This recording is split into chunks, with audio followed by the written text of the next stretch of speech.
What's up, everybody? It's Michael the Unseen Addict here. Been a little while since I made a video.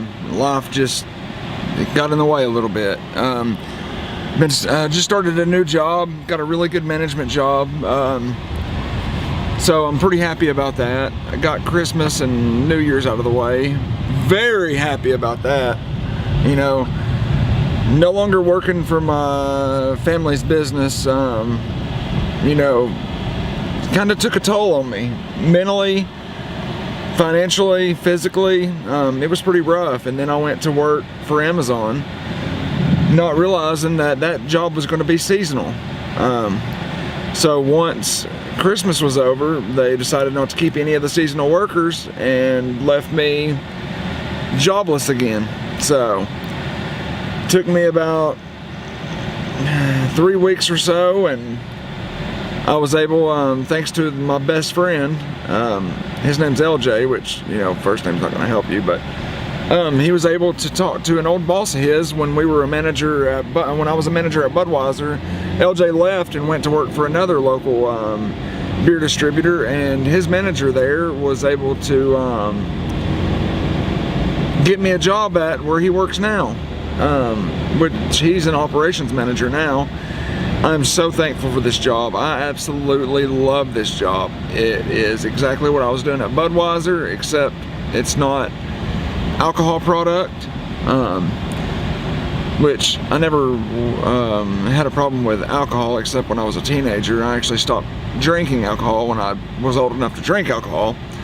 Kind of had an alcohol problem from the time I was 14, 15 until I was about 19, and then I completely stopped drinking at 21, so. But yeah, anyways, I wanted to get on here and make a new video since I haven't made one in a while, and just let you know what was going on. And I wanted to talk a little bit about mental health problems and what it has to do with addiction. So, as most people, well, some people do know, but most people who have addiction problems also have mental health problems. I, for one, suffer from generalized anxiety disorder. It's a fancy way of saying I have anxiety very bad. I have panic attacks. It's hard for me to go anywhere with a crowd. I mean, even going to just Walmart in the middle of the night when nobody's there is hard. So, another thing that I'm diagnosed with is bipolar disorder 2. It's where my lows are extremely low. I'm talking depression is out of this world, want to die every time depression kicks in. But my highs they're not as high as bipolar 1. Bipolar 1 is your highs are up here out of the scale and your lows are down here out of the scale. Well, my lows are out of the scale, but my highs are topping the scale. They're just not out of the scale. I still have highs that cause me to go on spending sprees, blow every penny that I have, and I still have lows that puts me in the bed, makes me not want to get out of bed for an entire weekend. It's rough. And those are what I'm diagnosed with. So, you know, most of my life I went to the doctors over and over, and they prescribed me medication after medication. I looked in my journal, and I have tried 41 different mental health medications for anxiety, depression, mood swings, so on. And none of them helped. Some of them would help for a little bit, and I don't know if my mind would convince myself that they didn't work, or they just didn't work. So what did I do? I turned to hydrocodone. I turned to Percocets, and that all turned into heroin. And what ended up happening was it turned into oxymorphone, which has a pharmaceutical name of Opana. It's the next version up from Dilaudid. Dilaudid is hydromorphone, and Opana's oxymorphone. That was when I found my drug of choice, oxymorphone, Opana. I learned that when I would do this drug, actually, you know, I learned when I did hydrocodone. When I first got addicted, I learned that when I would do opiates, my depression was gone. My anxiety was gone. I could be a people person. I could get along with everybody. Everybody loved me. I was the life of the party, although I didn't go to parties because I just still wasn't that much of a people person, but I was a people person that everybody thought I was. So I would use hydrocodone opiates. I would use opiates so that I could live a normal life. And sorry if I'm not looking at the camera much. I got a cop right across the street at the red light. I've almost got to where I'm going to park and finish videoing, so just giving you a heads up. But I would start doing opiates because they were the drug that would stop my depression, stop my anxiety, allow me to live a normal life.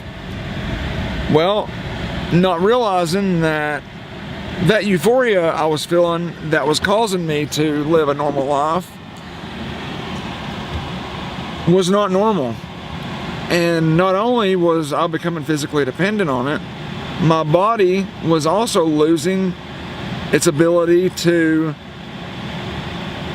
produce the dopamine that gives you natural happiness, excitement, joy.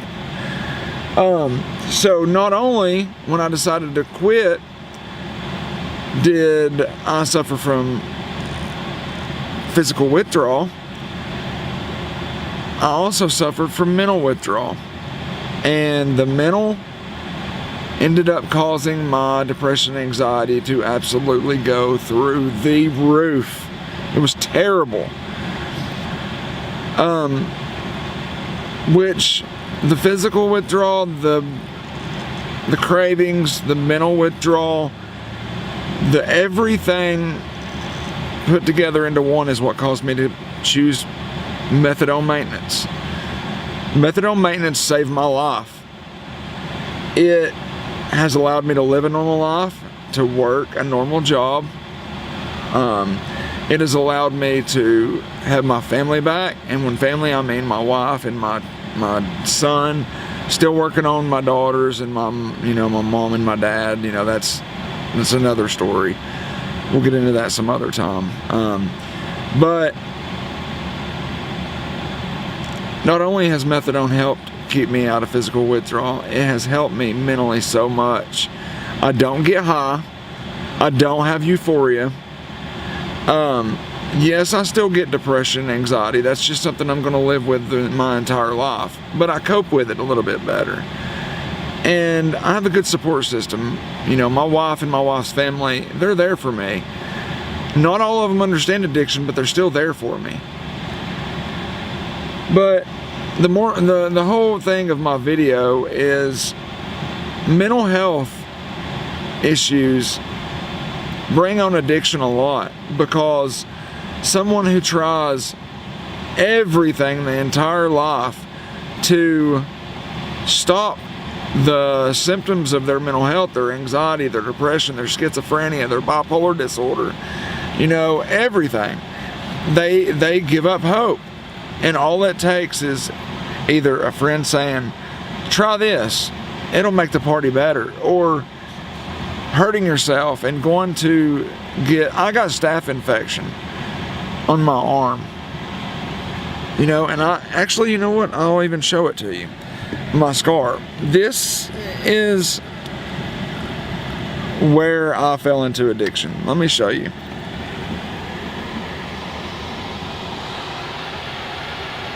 See the scar where the tattoo is missing? The ink's missing right there. Well, I got a staph infection.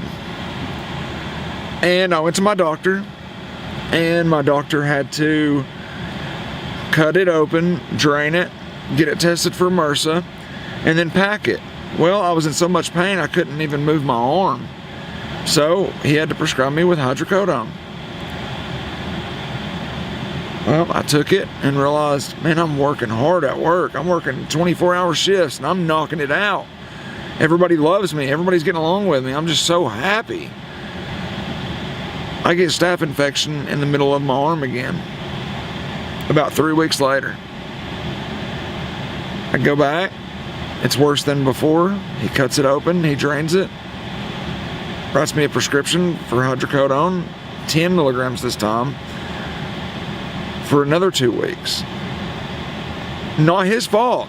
That's just what a doctor does to help you not be in pain, to help you. Well, by that time, I'd already been, by the end of it, 4 weeks in on hydrocodone, which most people know it only takes about a month to become physically dependent on hydrocodone or any opiate. Well, when I realized I felt like I was getting the flu after my last dose, I didn't know what else to do until I started Googling and seeing why.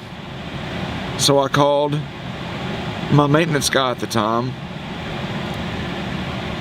for the rental properties that my family owned, and I said, hey, I know you know where to get some opiates, hydrocodone.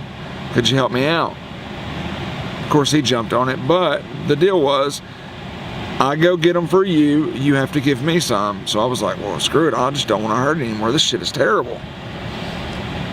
So he does, gets them so cheap that, I mean, like $1 a piece for 10 milligram hydrocodones. Little did I know they were getting me hooked on them even further. Then he started, after, you know, me buying $500-600 worth, he said, well, why don't you try these Percocets? These oxycodones, they're stronger and they won't take as much to get you high. So I bought about $600 worth. Had to give him a good bit, but $600 worth was really about $1,800 worth in real life. They were just hooking me in, and that $600 worth is all it took. After that $600 worth was up, I was officially addicted. Physically, mentally, I had an addiction. But I didn't care. Why? Because my mental health was good. I wasn't depressed.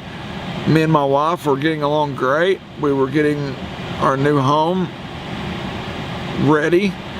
My son was getting ready to be here. He had just been born. Life was perfect. I was making good money. I could afford it. Well, that $600 ran out, and then I went and bought $2,000 worth. And with that $2,000 worth, I got about $1,500 worth. And I said, well, why do I not get as much? Well, the prices went up, is what they said. No, my addiction went up, and that's really what happened. So,